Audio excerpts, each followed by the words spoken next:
반갑습니다. 반갑습니다.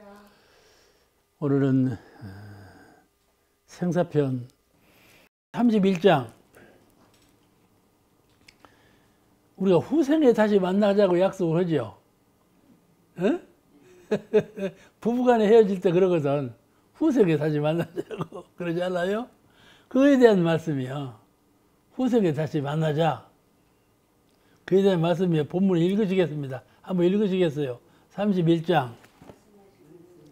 말씀하시기를 사람이 서로 진심으로 후세를 약속하면 그대로 되는 수가 흔히 있으나 인연을 특별히 지정치 않고 대중을 두루 천호하다가 그 영이 사심없이 뜨고 보면 모두 친절한지라 아무에게도 적당한 인연 기회에 있는 대로 수생을 하게 되지만은 편착으로 특별히 지정한 인연은 거기에서 기회가 어긋나면 그 착을 따라 그 인연의 주위에서 좋지 못한 생을 하기 쉽나니라. 읽기만 해도 아시겠죠? 뭐 여러분은 수준이 상당히 높으세요. 읽기만 해도 아시는 분들은 수준이 높은 수준이에요. 인연을 특별히 지정치 않고 대중을 두루 친화하여. 그게 중요해요. 너거나 하거나 친하다. 신의를 지키자. 그러죠? 치는 건 좋아요. 치는 건 좋아하는데 거기에 그냥 꼴깍 넘어가 버려. 하고 다른 사람하고는 별로 친하지 않아. 그러죠? 그런 마음은 편착심이라. 치는 것이 나쁜 건 아니에요. 그런데 거기만 친하고 다른 사람 못 친할 줄은 몰라. 그럼 편착이에요. 그렇게 하지 말라 그 말씀인데, 부부간에 살면서 잘 살았어. 그러면 이제 한 분이 병이 났어. 그럼 뭐라 그러는 거니? 이제 후세에도 우리 또 만나자. 그런다 말씀이죠. 예. 그렇게 해서 헤어진다 그 말이에요. 근데 그렇게 해서 헤어지는 것은 좋은 은혜 관계이니까, 좋은 인연 관계예요. 은혜 관계이니까 후생에 또 만날 수는 있어. 뭐 불가능한 건 아니죠. 그런데 그렇게 하면, 인연이라는 것은 여러분 잘 아시죠? 부부 인연이 만났다가 100년 해로 하자고 했지만은 부인이 일찍 죽어버린다든지 남편이 일찍 죽어버린다든지 그런 수가 얼마나 많습니까? 하고 20년 30년 홀로 사네. 그러면 후생 만날 때 만나 죽었어요? 아주 희소하죠. 희소하죠. 그런데 이제 청년 시절에 만났다가 중년 시절에 누가 한 번 일찍 가버렸어. 그러면 애정이라는 거 더 깊을 것 아니에요? 그러면 그 마음을 버리지 못한다고 말씀이죠. 후생에 만날 것을 약속하라고 그 마음을 버리지 못해. 그런 경우에요. 그런 경우에 후생에 인연관계로 해서는 만나지 못하게 돼 있어. 20년, 30년 전에 간 사람하고 다음에 간 사람하고 어떻게 만나기가 쉽겠어요? 그러잖아요? 똑같이 가도 그런다니까. 똑같이 죽음을 당했어도 후생에 꼭 만난다고 약속을 할 수가 없어. 인연이라는 것은. 왜냐? 전생부터 우리는 많은 인연을 지어왔어. 그죠? 이 생만 지은 것이 아니고 전생부터 많은 인연을 왔죠. 제가 장수에 처음 교무로 가니까 장수에 장수는 좀 촌이요. 근데 마을이 있어. 산골 마을이요. 산골에 이 마을, 이 산골에 이 마을. 그렇게 살더라니까? 하고 무슨 일 사는데 이제, 그러니까 장수 교화할 때 내가 고생을 많이 했어. 그 마을마다 돌아다니면서 교화를 해야 되네. 그래서 했는데, 이상한 건 말이에요. 부부간의 얼굴이 똑같아. 그거 묘하대. 부부간의 얼굴이 비슷해요, 다. 그거 묘해. 그러니까 닮은 꼴이 되는 거야. 그러죠? 그 장수가 긴장자 물숫자거든. 그런데 긴장자 목숨 숫자로 사람들이 말한다니까. 오래 산다고. 그런데 말이죠. 닮은 꼴이 돼야가. 부부간에 오래 살면 닮은 꼴이 돼야가. 그런데 후생에 다시 만나자고 않겠어요? 장수에 대해 가니까요. 장날에 사람들이 뭐라 그러는 거니? 다음 장날 만나세. 그래서 헤어지는 거야. 그것도 이제 하루는 고문 되시는 분이 교당에 오셔서 장날, 고모님 어째 오셨어요?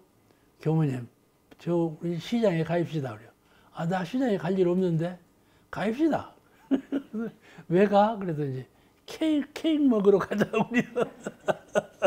그래서 이제 따라서 갔어. 이제 고모님이 가자고 하니까 이제 따라갔어. 그렇게들 인사를 하더라니까. 다음 장날 만나세? 아무 할 일이 없어도 그냥 이 고모님이 아무 할 일이 없어. 근데 할 일이 없으니까는 장원 가야 되겠고, 교무님을 데리고 장에 가자. 그래서 이제 케이크 먹으러 가자는 거예요. 가서 보니까 이 양반이 아무 할 일이 없더라니까. 케이크 먹는 일밖에는. 그러면서 다음 장날 또 만나세요. 결혼 관계가 그런다니까. 다음 장날 또 만나세요. 이렇게 후생을 약속을 해. 근데 그 약속이 빗나갈 수가 많거든. 그런데 말이죠. 이걸 어떻게 하느냐. 이렇게 하지 말아라. 그 말씀이요. 그렇게 하는 것은 상당히 공을 많이 들이고 공부를 많이 해야 그렇게 돼야 부부간에 가장 좋은 인연으로 또 만나고 하는 것은 얼굴이 닮은 꼴로 되는 것은 좋게 공을 잘 들여야 돼야. 근데 그렇게 못 들이거든. 부부간에 살아보셨으니까 알지만 싫은 생각도 많죠. 나는 정남이니까 그걸 몰라. 그런데 말이죠. 그렇게 인연관계가 그렇게 되는 거예요. 미울 때는 한정없이 미웠죠. 화타오님 어땠어? 좋기만 했어? 미웠기만 했어? 미울 때도 있었지? 그렇다니까. 그냥 인연관계라는 것은 전생에도 많은 인연을 맺어왔다니까. 근데 사람들은 금생에만 맺은 줄 알아. 근데 한번 열반했다가 후생 올 때는 그렇게 안 돼. 많은 인연 가운데 또 맺게 되고 그러니까는 꼭 둘이 만나는 건 아니다. 그 말이야. 그러니까 어떻게 신조를 가져야 되느냐. 다 평범한 가운데 적실하게. 알겠죠? 인연을 맺는 가운데 좋은 인연으로 맺는 것에 중심을 두되 속마음으로는 착심은 갖지 말아라. 그죠? 하기 쉽겠어요? 어렵겠어요? 그래 원불교에 나오는 거야. 원불교에 안 나오면 말이요. 그냥 착심을 하거든. 근데 원불교에 다행히 나와갖고 사랑하면서도 착심을 갖지 않고 은혜로우면서도 착심을 갖지 않고 그런 초월적인 입장에 살 수 있는 능력을 우리가 갖췄다 그 말이지. 그죠? 세상을 살 때 그 마음이 있어야 돼. 고를 느낄 때에도 고에서 초월할 수 있는 마음. 낙을 느낄 때에도 낙에서 초월할 수 있는 마음. 이렇게 마음이 딱 해탈하는 마음의 실력을 갖추기 위해서 우리가 원불교를 온 거예요. 그냥 온 것이 아니고. 그렇잖아요? 이게 부부간의 인연도 그렇다니까 여기 하시는 말씀이 넓게 인연을 지어라. 응? 넓게 공평하게 인연을 지어라. 다 선연으로 어떻게 해라. 그러면서 마음을 애착심을 갖지 않고 빈 마음으로 가면 어디든지 수생할 수가 있어. 다 즐겁게 나를 맞이해주고 갈 데가 많아. 그런데 만약에 넓게 인연을 안 짓고 꼭 몇몇만 지어놓고는 가면 그 인연 없으면 못 살겠어. 그럼 어찌 될 거야? 그 인연 주변에 돌아 이것이. 그래서 이 말이 있어. 벽해가 상전이 되고 상전이 벽해가 되도록 마음이 떠나지 못한다. 이 말은 뽕나무밭이 바다가 되고 바다가 뽕나무밭이 되도록 그 마음이 변화들 아니에요. 한 곳에 딱 묶여갖고 그게 착심이요. 만약에 그런 착심을 갖고 있으면은 내가 애착을 갖고 있는데 인연을 못 만나게 되는데 형세가 그러면 어디로 가겠어? 그 마음이 사심으로 변해버려. 잘 들어야 돼. 내 말 잘 들어야 돼. 그냥 곤소리 듣지 말고. 아시겠죠? 사람 마음은 정심이 사심으로 변했다가 사심이 정심으로 변했다가 이게 변한다니까. 그럴 때 잘못하면 악도윤회 그 집에 개가 살아. 개 몸을 바뀌어줄 수 있다 이 말이요. 쉬운 말로 말하자면 아시겠죠? 그래서 정원 자리에서 몸을 못 받으면 그 주변에 있는 악도, 짐승의 세계로 들어갈 수가 있다. 왜냐하면 내가 마음이 늘 정심으로 맑고 밝은 상태가 유지하면 좋은데 정심이라는 건 그렇지 않다니까. 흐려질 때가 있고 끌릴 때가 있고 이렇다니까 우리 마음이. 그러니까 장담을 못하는 거예요. 그러니까 평소에 인연을 지을 때 평상적이면서도 항상 은혜가 되도록 이렇게 공부심으로 은혜를 지어가고 인연을 지어가라. 그래야 많은 인연을 지을 것 아닙니까? 하기 어렵지만 그런 심경으로 해요. 애착으로 하지 말고. 제가 순교감 생활을 하는데 어느 교사, 내가 어제 이런 얘기 했을 거야. 주무님 한 분이 있어. 근데 그분이 아들도 없고 딸도 없어. 그냥 저보고, 선생님 순교감 하시니까는 나한테 아기 하나 해주세요. 그래요. 무슨 아기를? 그 아기는 말이죠. 지는 나만 사랑하고 나는 지만 사랑을 그런 아기를 하나 점지해달라고 그러더라고. 그래서 내가 웃으면서 하는 말이, 주무님은 그래서 아들도 없고 딸도 없어. 그렇게 말을 해줬다니까. 지는 나만 사랑하고 나는 지만 사랑하고 그런 사람을 하나 애기를 구해달라고 하더라니까. 만약에 그래 봐봐. 좀 사람 삐뚤어지지 않아. 그럼 나는 지만 사랑하는 마음이 온전하겠어요? 미운 마음으로 돌아서 버려. 싫은 마음으로 돌아서 버려. 그런 마음을 자주 써봐봐. 인연이 없어져 버리지. 그럴 것 아닙니까? 인연 없으면 그렇다니까? 세상 인연작복이라는 것이 그런 것이죠. 그러니까 어디로 가나 누구를 만나나 항상 법도 있게 은혜롭게 그러면서 착한 사랑으로 그렇게 인연을 맺는 것이 좋은 인연이다. 착심으로 인연을 맺지 말아라 그 말이에요. 이게 쉬운 말로 사랑은 귀한 것이지만은 소중한 것이지만은 그 사랑을 애착으로 하면 악도에 떨어지기 좋은 조건이다. 이 말씀이에요. 애착으로 하지 말아라. 나는 그래서 애완동물 키우는 걸 별로 찬성을 안 해요. 애완동물 그냥 이불 속에다 같이 잔다니까. 난 그런 건 별로 찬성을 안 해요. 그러지 말아라. 그 다음에 32장. 32장은 산 것은 약용으로 쓰지 말라. 살아있는 약용으로 쓰지 말라. 그 내용이에요. 한번 읽으십니다. 32. 한 교우가 약용으로 산 잉어를 바치거늘 죽은 것이 없더냐 하시고 그가 간 후에 시자에게 못에 놓아 기르라 하시니라.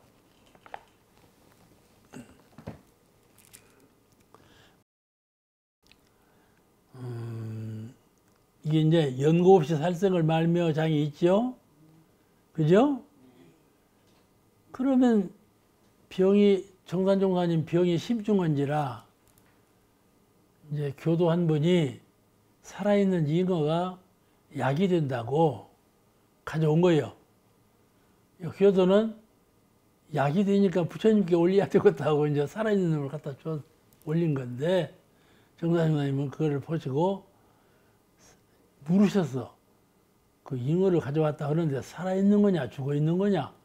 살아있었습니다. 살아있거든 놓아주어라. 방죽에 넣어도 키워라. 그러고 오신 법문이에요. 살아있는 것으로 약을 삼지 말라. 근데 연고 있으면 연고 없는 살성을 하지 말라 그래서 연고 있으면 살성을 해도 무방하다 그 말씀이죠. 연고 있으면. 연고 해석이에요. 연고 해석을 부처님께서 병원에 드렸으니까 연고가 있거든. 그러니까 이 살아있는 잉어도 갖다 드리면 계문에 법하는 것이 아니 된다 이 말이야. 그렇게 생각할 수가 있겠죠? 그죠? 그 이제 교도를 갖다 드린 거예요. 근데 정사님께서 그는 연고가 아니다 이렇게 보신 거야. 아시겠죠? 연고가 아니다. 연고라는 것은 생명에 그 생명을 죽여서 내 생명이 산다면 그 연고에 해당할 수가 있어. 근데 아직 생명까지는 안 간 거다 말이야. 응? 네. 그래서 그건 연고가 될 수 없다. 생각해보면 연고 있는 살생이라고 생각을 하시오. 부처님께서 앞에 하셨는데 살아있는 잉어찜이야 갖다 약으로 해드리는 것이 약으로 해드리는 거니까 가능하다 하고 연고 있는 살생으로 알게 하시오. 근데 그러지 말라 그러신 거예요. 사람이 아파보면요, 제가 아파봤는데 말이요, 어머니가 하시는 걸 보면은 말이죠, 살생 하시겠더라니까. 아들 살리려고 별것도 다 하시려고 하더라니까.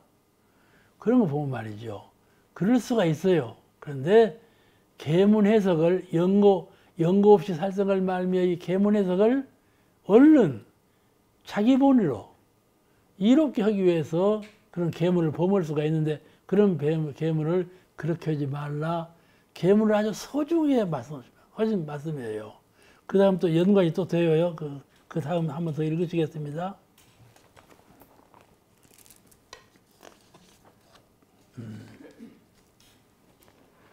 33장 병상에서 말씀하시기를 약을 쓰되 살생을 하여 약을 만들지는 말라. 또 말씀하시기를 이 생도 함부로 못하려니와 영생일은 더욱 어렵게 알지니라. 정산조사님은 영생사를 걱정해라. 영생사를 걱정해라. 지금 잉어에 대한 말씀 드세요. 잉어를 지금 내 병을 낫기 위해서 별로 약효도 없어. 잉어 한 마리 먹었다고 병이 낫겠어? 근데 이제 살생을 했다면 그것을 금생일로만 알지 말아라. 영생일로 비춰봐라. 이 말씀이에요. 그럼 이 말씀은 무슨 차이가 있는가? 영생일이라는 비춰보면 무슨 말씀이 있는가? 다성겁내의 영생을 두고 보면 우리가 한 생만 사는 것이 아니라 여러 생을 살아. 살고 또 살고 또 살고 그렇단 말이에요. 여러 생을 사는데 상대가 진간급을 해. 내가 간급할 수도 있고 상대가 진급할 수도 있고, 그렇죠? 그죠? 내가 만약 간급을 하고 상대가 진급을 해봐. 내가 되게 당하죠, 이제 당할 때는. 그런 것 아닙니까? 그죠? 그리고 말이죠. 후생사를 어찌 될지 몰라. 어찌 될지 몰라. 이 과보는 후생에 받게 되는데 어찌 될지 몰라요. 그런데 그러므로 금생의 일만 생각하고 후생 일을 생각하지 아니하고 금생 일을 처리하는 것을 존절히 하라. 더 많이 생각해보고 하라. 그 말씀이에요. 금생사만 생각하지 말고 후생사까지 미루어서 생각을 해라. 그 말씀이에요. 왜냐하면 이 생에 한번 주고받는 업이라는 것은 후생에 또 주고받고, 후생에 주고받는 업이라는 것은 그 후생에 또 주고받고, 업이 한번 생기면 말이죠, 또 주고받고 한다 그 말이에요. 소멸되지가 않아. 속사업이 어쩌겠어? 그러겠어, 그래 않겠어? 그러겠죠? 그렇죠? 업이라는 것은 자꾸 짓고 받고 지어놓으면 또 받고 짓고 그런다니까. 이게 금생만 주고받는 것이 아니라 후생까지도 가는 것이니까 그 업을 짓는 것을 존절히 해라 그 말이에요. 존절히 해라. 아시겠죠? 업 짓는 것은 금생에 끝나는 것이 아니에요. 촌탁하지 말아라. 업의 종자라는 것은 영생을 두고 오면 어떻게 변할지 몰라. 누구도 모르는 것이야. 그거는 누구도 몰라. 부처님도 몰라. 점쟁이도 모르고 하늘도 모르고. 그러죠? 전양반이 뭔 하늘도 몰라. 하늘은 알지. 그럴지 몰라도 하늘도 모른다니까. 어떻게 될지는 하늘도 몰라. 왜냐하면은 그가 마음으로 짓기 때문에 그래. 내가 마음으로 지을 때는 자유야. 아무도 몰라. 그가 무슨 생각을 하고 무슨 업을 지을지 아무도 몰라. 진리도 모른다니까. 지어놓으니까 알지. 심진장육을 하니까 알지. 진리가 알아. 하기 전에는 진리도 몰라. 알겠죠? 부처님께서도 이 원숭이 같은 마음이 마음을 원숭이라고 그래요.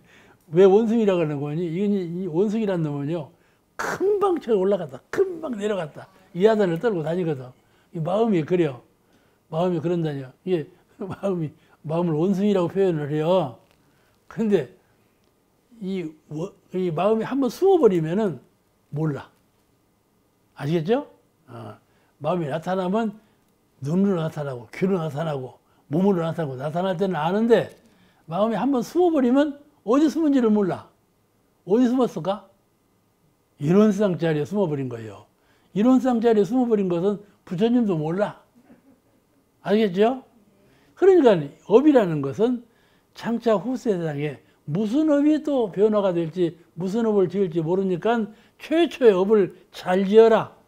그 말씀이거든. 업을 지을 때 가벼이 하지 말고, 업이라는 건 자꾸 둥그는 거예요. 이렇게 둥그러. 눈덩이 보세요.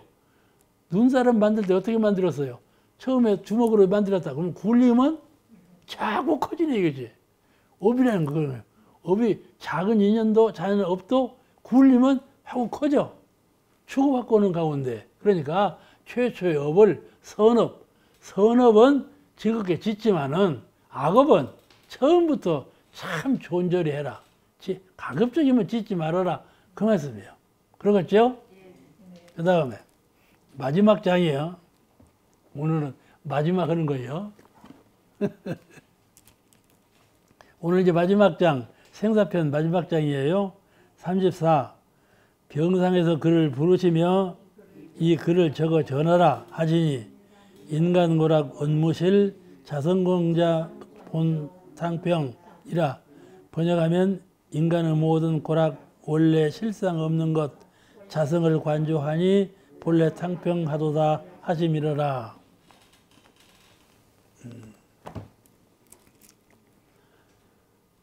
이 글을 적어 전하라. 널리 알려라. 그 말씀이죠.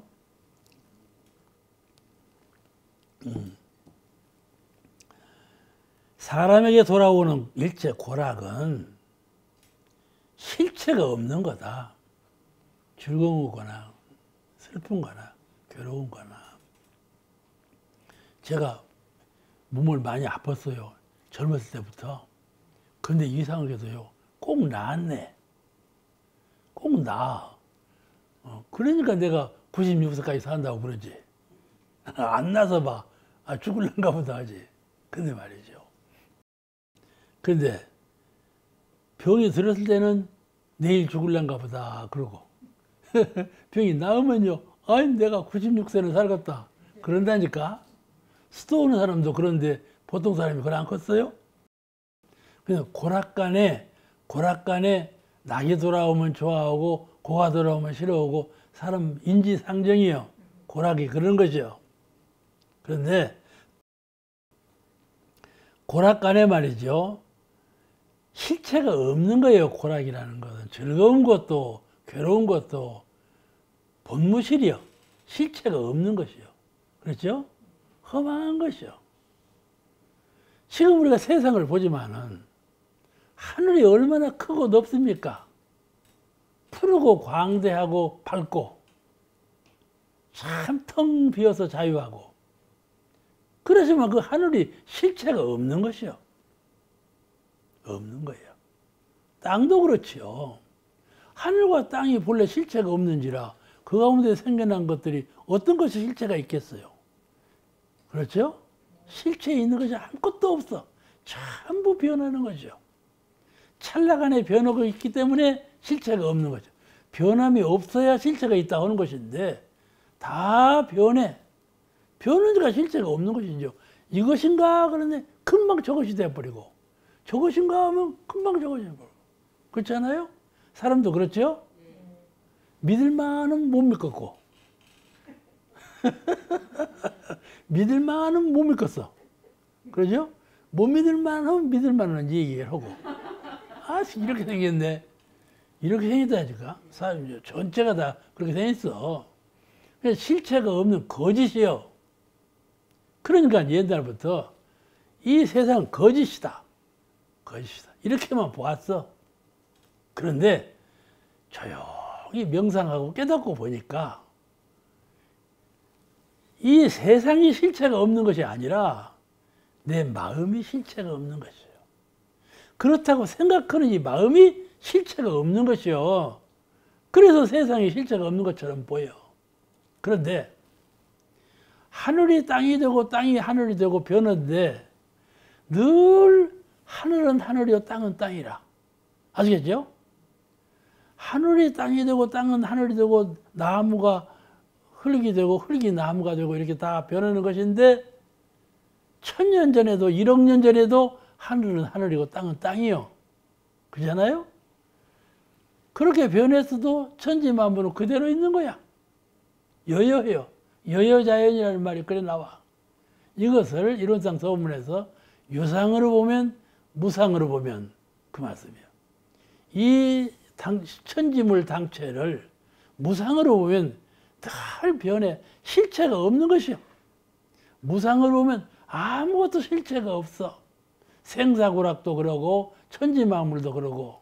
그런데 네 마음을 고쳐서 유상으로 한번 봐라. 유상으로 보아라.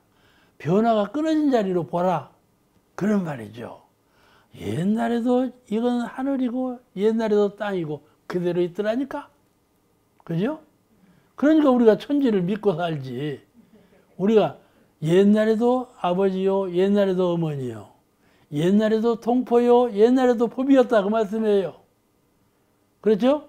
천지, 부모, 동포, 법률은 변하면서도 변하지 않아. 4가지 원칙은 천지, 부모, 동포, 법률 4가지 원칙은 세월이 흘러도 변치가 않아. 그렇죠? 없어서는 살지 못할 가장 중요한 요건이야. 그러니까 믿음의 대상이 되는 거예요. 믿음의 대상이 되는 거예요. 실체가 없는 것이 아니에요. 실체가 없는 면으로 본다면 천지, 부모, 동포, 법률도 실체가 없는 것이요. 그러나 유상으로 보면 변화가 없는 가장 중심되는 실체이시다 이 말씀이죠. 그러니까 우리가 신앙의 대상이 사실적인 신앙의 대상이 되는 거예요. 사은지 곧 이론상이에요. 이론상이에요. 우리가 천지만물을 실체가 없다고 말할 때는 이론상은 실체가 있다 이렇게 보는 거거든. 상대적으로 형상 없는 이론상은 실체가 있으나 형상이 있는 사물의 세계는 실체가 없는 거다. 이렇게 상대성 원리로 보는 거예요. 그런데 깨닫고 보니까 사실적인 실체가 있는 것하고 없는 것하고 진리적인 실체가 있는 것하고가 본래 둘이 아니었구나. 이 둘 아닌 것을 내가 마음에 들어서 생각이 들어서 유상이다 무상이다 실체가 있다 없다 이렇게 보는 것이로구나. 본래 진리적으로는 둘이 아니로구나. 그걸 깨닫게 되는 거예요. 그러죠? 이런 깨달음 속에서 살아야 돼. 어느 하나에 집착하면 안 돼. 견해를 한 가지 방향으로 딱 기울여 가지고 견해를 가지면 안 돼. 근데 그래서 인간고락은 본래 실상이 없는 것이요. 인간고락은 본래 실상이 없는 거예요. 근데 인간고락이 영멸했냐 하면 우리가 아주 열반에 들어버리면 영멸한 건데 인간고락이 후생에도 있고 내 후생에 또 있잖아. 없어지지 않았어요. 그대로 주고받고 해. 그러니까 이건 참 존재를 해야 될 것인데 여기서 하시는 말씀은 인간고락 원무실 사람에게 주어지는 고와 낙이라는 것은 원래 실체가 없는 거다. 원무실 실체가 없다 그 말이에요. 그런데 그래서 자성관조 본탕에 이 인간 자신하고 인간에 돌아오는 고락이라는 것은 선악과 고락이라는 것은 실체가 없는 거다. 그러면 험한 것 아니냐. 그런데 그러지 아니하고 자성 내 마음 본래 마음자리는 마음자리를 관조해 보니까 눈을 감아버리고 생각을 거둬버리고 행동을 쉬어버리고 가만히 마음의 세계, 정신의 세계, 혼령의 세계를 정신 눈으로 관조해 보니까 확연하다 이 말. 없는 것이 아니야. 그죠? 그죠? 이걸 깨달아야 된다니까. 괜히 눈 감고 있지 말고 선을 닦을 때, 이것이 바로 내 영성이로구나. 내 영성은 이와 같이 확연하구나. 이걸 깨달아야 돼. 깨달음이 없으면 선을 필요가 없는 거예요. 아시겠죠? 이게 연구력이요. 무엇인 사물을 볼 때 말이죠. 실체가 있거나 없거나 간에 그 연구력을 통해서 깨쳐야 돼. 이걸 사리 연구는 항상 연구력을 가져야 돼요. 생사 간에, 고락 간에 연구를 가져서 깨치면 우리 자성은 본래 우리 스스로 성품 자리에는 고락이 없는 것이로구나. 본래 탕평, 차별이 없어서 아주 탕탕한 것이로구나. 텅 비어서 확연한 것이로구나. 이걸 깨닫게 돼. 텅 비어서 확연한 것이 나요. 아시겠죠? 아시겠죠? 이렇게 가복차고 너, 나 하는 나가 아니고 나다 하는 나가 아니고 확연해서 텅 비어버린 거 그것이 나다 그 말이에요. 텅 비어버려서 나도 없다는 말이 아니에요. 그렇지 않아요? 그걸 서가모니 부처님께서 옛날에 유아독존 나 홀로 있을 뿐이로다 이 말씀이에요.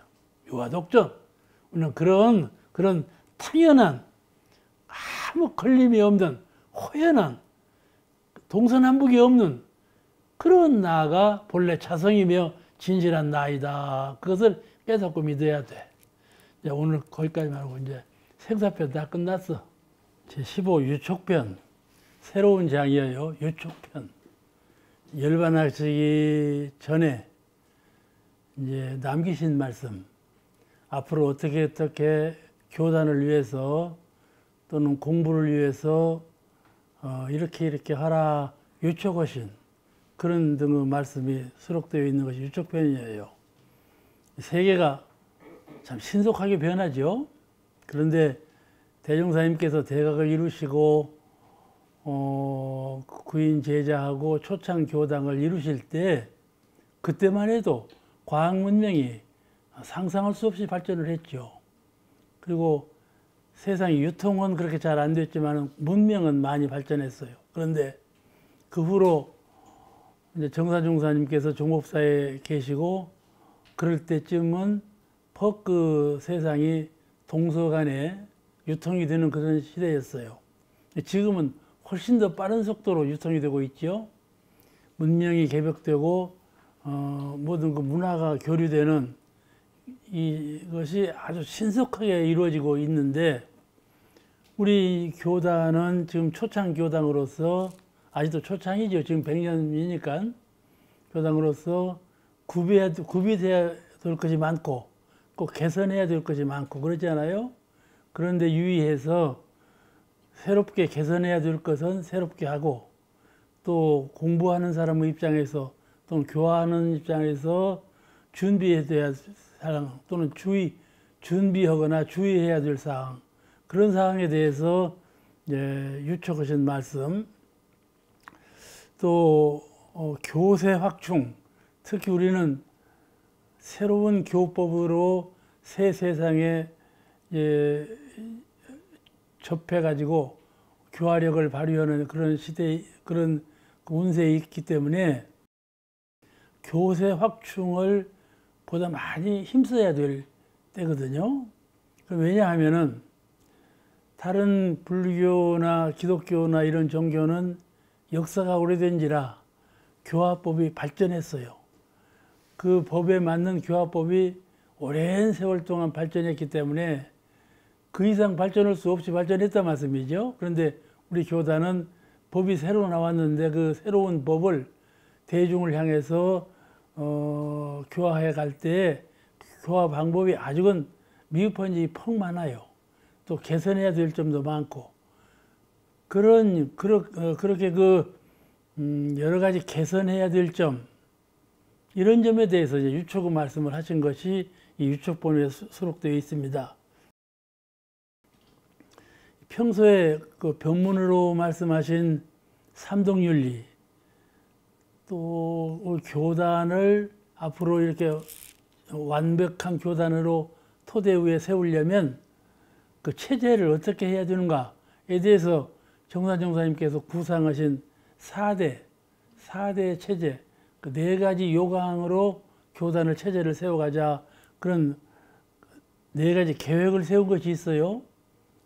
그런 그 세상의 윤리 강령이라든지 우리 교단의 체제에 대해서 어떻게 완벽한 교단으로 발전시켜 가는가, 그 체제 문제에 대해서 이 유적본에 그 간절히 부탁하신 말씀이 나옵니다.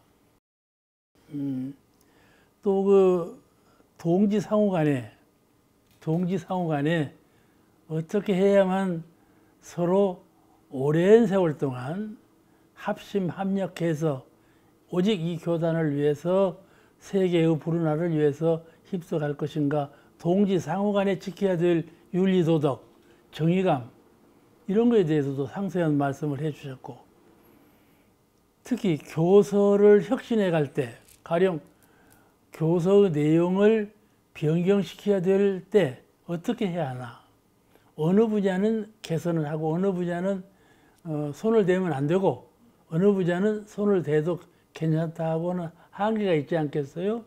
그런 거에 대한 말씀을 유적본에서 다 말씀하고 계셔요. 그런 내용이 주로 이 유적편에 수록되어 있습니다. 제 1장부터 공부하시겠습니다. 제 1장 한번 읽으십니다. 1장은 우리 모든 대중의 본의가 원불교를 신앙하고 원불교법을 수행해서 원불교를 이끌어가는, 발전시켜가는 우리의 본의가 무엇이냐 하고 물으신 대문이에요. 한번 읽으십니다.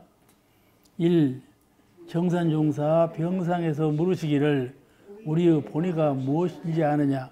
시자사르기를 도덕으로 천하를 한 집안 만드시려 하는 것이옵니다. 말씀하시기를 내 말이 옳다. 도덕천하 유일가가 우리의 본원이라. 도덕천하 유일가, 도덕으로서 천하를 일가 만드는, 한 집안 만드는 것이 우리의 본이다, 그 말씀이죠.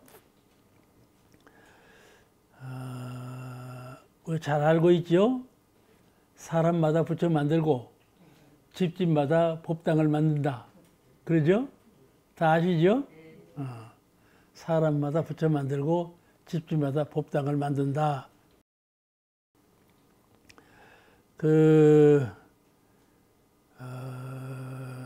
부처 만든다는 말은 인격을 완성해 간다, 그 말이거든요. 법당을 만든다는 말은 생활을 은혜롭게 할 수 있는, 부드럽게 은혜롭게 서로 도와가면서 할 수 있는 그런 분위기를 조성한다, 은혜 세계를 만든다, 그 말씀이거든요. 그런데 그렇게 하려면 옛날부터 우리가 정치와 도덕을 병행하자, 그런 말도 해왔고, 또 이 세상이 과학과 경제의 세계같이 한눈에 보여요. 가령 세상에 나가서 출세하려거든, 또 이 파란만장한 세상에서 행복하게 살 수 있는 길은, 첫째는 과학적인 학문을 많이 닦아야 된다. 둘째는 경제적인 여유, 경제적인 부유함을 누려야 된다, 이렇게 생각하거든요. 그 이제 학교에 다니면서 과학적인 지식을 배우고, 장사라도 농사라도 무엇이든지 열심히 일해서 경제적으로 유족한 실력을 갖춰가지 않아요? 그 2가지, 과학적인 학문과 경제적인 유족함, 이 2가지를 갖추면 이 파란 구해의 세상을 잘 살아갈 수 있다, 이렇게 이해하고 있어요, 대중들이 다. 그런데 이렇게 잘 살 수 있게 만드는 것을 정치라고 그래요. 제가 부산에 근무하고 있을 때 한국의 유력한 정치인 한 분이 교도소인데, 누구라고는 말씀 안 지만은 이제 퇴임하시고 오셨어. 그 이제 얘기하는 가운데 무슨 말씀을 하시는가 하면은, 정치라는 것은 교통순경이다 그렇게 말을 해요. 교통순경 같은 것이 정치다. 되게 그 사거리에서 보면 이 차는 이리 가려고 오고 저 차는 저리 가려고 오고 사람은 사람대로 가려고 그러잖아요. 사거리에서 만나는 자동차나 사람이나 무엇이든지 전부 자기 목적지를 향해서 가고 있잖아요. 그런 것을 잘 정리하는 것이 교통순경 아니겠어요? 예, 그런 교통경찰이 정치라는 것은 그렇게 사람마다 전부 다 목적을 향해서 가고 있는데 그래 부딪힌단 말이죠. 부딪혀. 그리고 저 사람에게 손해를 끼치고 이런 것을 그렇지 않도록 잘 조절해 가는 것이 정치다 그런 말이에요. 근데 이 정치라는 것이 그렇게 하려면 도덕과 병행해야 한다. 정치가 정치만 해서는 도덕성을 상실하면은 서로 욕심을 부리고 자기 주장대로만 나가기 때문에 서로 그냥 전쟁이 일어난다고 말이죠. 그러니까 정치하고 도덕하고를 병진해 나가야 이 세상이 온전한 은혜 세계가 된다. 이렇게 우리가 말해오고 있는데 이런 그 모든 사람이 모든 목적을 가지고 생활하면서 여러 방향을 향해서 나아가고 있을 때 어떻게 하면 이런 그 서로 목적이 다르고 행하는 방향이 서로 다르고 뜻과 의지가 서로 다른 세상 속에서 어떻게 하면 평화 안락한, 어떻게 하면 서로 자유로운, 남에게 피해를 주지 않는, 또 어떻게 하면 이렇게 차등이 많거든요. 부자가 있고 가난한 사람이 있고 권력 있는 사람이 있고 낮은 사람이 그렇잖아요.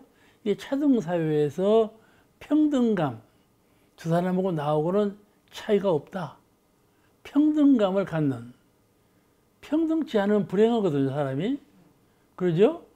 그러나 나는 부유하고 저 사람은 가난하고, 나는 가난하고 저 사람은 부유할지언정 평등하다는 마음을 가질 수가 있어요. 그런데 그렇게 사람들은 그렇게 안 갖거든요. 그런데 말이죠. 인격자는 아무리 소유한 것이 작아도 평등하다는 생각은 잃지 않아요. 너하고 나하고 평등하다.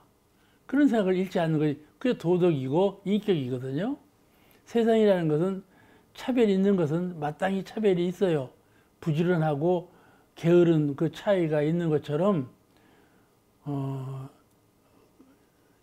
소유한 것이 차이가 나는 것은 마찬가지예요. 우리는 사람이 태어날 때부터 얼굴이 단정하고 미모를 갖춘 사람이 있고 얼굴이 안 예쁜 사람이 있고 그러잖아요. 그렇죠? 태어날 때부터 건강도 그래요. 건강도 갖고 태어난 사람도 있고 건강을 부실하게 태어난 사람도 있고 그러잖아요. 본래 사람이 차별인으로 태어났어요. 하나도 같은 것이 없어요. 그죠? 그죠? 사람 보고 이 사람 보고 이 사람 보고 비교하면 그건 사람이야. 그럼 같은 사람이야. 짐승하고는 달라. 그렇게는 같아. 근데 이 사람하고 저 사람하고 비교해보면 같은 것이 하나도 없다니까. 근데 이 세상은 말이죠. 같은 것이 하나도 없는 세상이에요. 차별세계예요. 그를 차별세계라고 그래요. 같은 것이 하나도 없다니까. 같은 듯한데 전부 차별이에요. 이렇게 차별스럽게 됐어요. 그런 차별세계에서 평등감을 가져. 그런 깨달은 분이라야 그렇게 갖지. 깨닫지 못한 분은 차별세계에서 어떻게 그 평등감을 가질 수가 있겠어요? 어떻게 하면 평등감을 가질까요? 차별세계는 차별인데 우리 마음의 본래자리는 성품은 차별이 없는 세계예요. 그러니까 성품을 깨달은 분, 그분이라서 평등을 누릴 수가 있거든요. 그걸 인격이라고 그래요. 그러니까 세상을 살아갈 때는 차별 세상에서 평등을 누릴 수 있는 그러니까 도덕으로 차별 세계를 조화를 이루고 극복할 수 있는 그런 문명한 세상을 만들어 가야 되지 않겠어요? 그래서 이 세상을 도덕으로 다스려 가지고 이 천하 만민을 한 집안을 만들겠다. 그 말이에요. 이 세상 볼 때 한 가정이라고 하는 것이 제일 행복해요. 가정만 벗어나면 서로 그냥 이렇게 그네 뛰듯이 너가 잘하냐 내가 잘하냐 그러지 않아요? 가정만 떠나면 그래요. 가정 안에서도 그러지만은 가정 밖으로 떠나면 더 그래요. 근데 세상에서 제일 행복하다고 느끼는 것은 가정이거든요. 그러죠? 가족이 되는 거예요. 그러니까 왜 가족이 되는? 서로 같은 피로 살거든. 피가 같아. 그러니까 한 가족이라고 그러잖아요. 그와 같이 세상은 평등세계인데 이 평등세계의 모든 인류를 한 도덕으로 한 가족을 만들겠다. 그렇게 힘쓰는 사람이 되자 하는 것이 이제 우리 본이다 그 말씀이죠. 그러죠? 네가 그래? 나도 이렇게 하려다. 이러는 것이 아니고 서로 이렇게 차별의 세계에서 차별에 그냥 혼침되어 가지고 나도 차별심을 가지고 사는 것이 아니고 차별의 세계에 산다 할지라도 나는 도덕으로, 도덕은 마음을 깨달은 자리, 진리를 오득한 자리, 그 자리가 도덕이에요. 도와 덕, 그죠? 이 천지가 도와 덕을 갖췄다 그러죠? 또 부처님도 도와 덕을 갖추셨어요. 부처님의 근본자리, 천지의 근본자리가 도덕이에요. 그런 근본자리로, 우리가 근본자리란 뭐예요? 이론상이죠. 이론상의 진리가 근본 아니겠어요? 이론상의 진리를 도덕이라 그래요. 도덕이라 그래요. 그러니까 그 도덕을 더 광범하게 이해해 본다면 이론상, 사은사요, 삼학팔조 이 교법이 전부 도덕이죠. 이런 그 도덕으로 이 차별 많은 고가 많은 이 세상을 한 가족을 만들겠다. 그 말은 하나로 회통하는 이론상의 진리 안으로 하나로 묶어내는 서로 평등하고 서로 자유를 느끼고 서로 행복감이 넘치고 서로 밝은 광명한 어둠이 없는 그늘이 없는 그런 세상을 만들려고 하는 것이 도덕으로 이 천하를 한 가족을 만들려고 하는 것이 우리의 본이다 그 말씀이에요. 이해가 되시죠? 대개는요 사람들은 저도 그러지만은 형제간에는요 특별한 정의가 있지 않아요?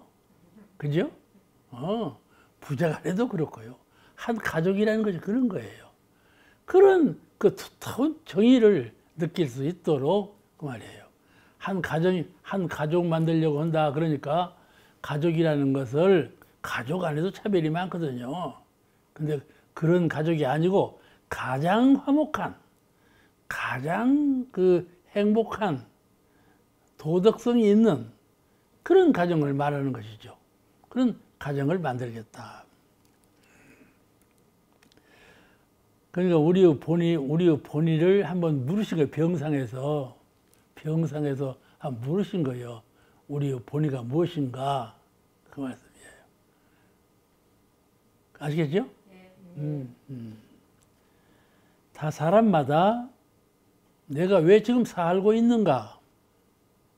또 나는 왜 자꾸 더 살려고 힘쓰고 있는가? 그걸 물어보는 사람이 없어요. 옥타원님은 옥타원이 왜 살고 있는가 생각해 봤어?